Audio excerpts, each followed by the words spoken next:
Hi குட்டீஸ், கண்ணன்கிற சிறுவனோட கதையை கேட்போமா?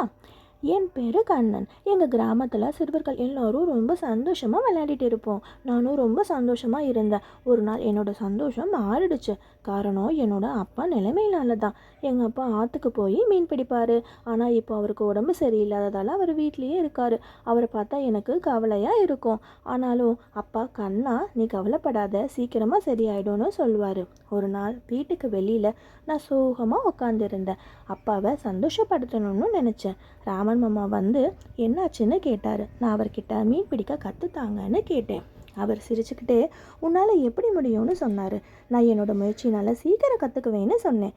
அப்பாவோட சம்மதத்தோட வா அப்படின்னு சொல்லிட்டாரு. அப்புறம் ஒரு நாள் ஆற்றுல மீன் பிடிக்கிறது எப்படின்னு விவரமாக சொல்லி கொடுத்தாரு. பொறுமைன்னு ஒன்று இருந்தால் மட்டும்தான் உன்னால் மீன் பிடிக்க முடியும் அப்படின்னு சொன்னார். அதே போல் நானும் பொறுமையாக இருந்து மீன் பிடிக்கிறது எப்படின்னு கற்றுக்கிட்டேன். நான் ஆற்றுக்கு போய் மீன் பிடிக்க போகிறப்ப உன்னையும் கூட்டிகிட்டு போகிறேன் அப்படின்னு சொன்னார்.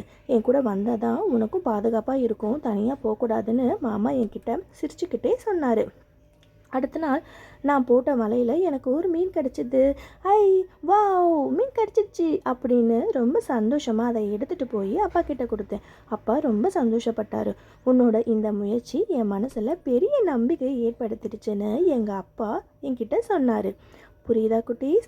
நம்மளோட முயற்சி நமக்கு மட்டும் இல்லாமல் நம்ம கூட இருக்கிறவங்களுக்கும் பெரிய நம்பிக்கையை ஏற்படுத்தும். இந்த கதை உங்களுக்கு பிடிச்சிருந்தா லைக் பண்ணுங்கள், ஷேர் பண்ணுங்கள், கண்டிப்பாக சப்ஸ்கிரைப் பண்ணுங்கள். பை பை குட்டீஸ்.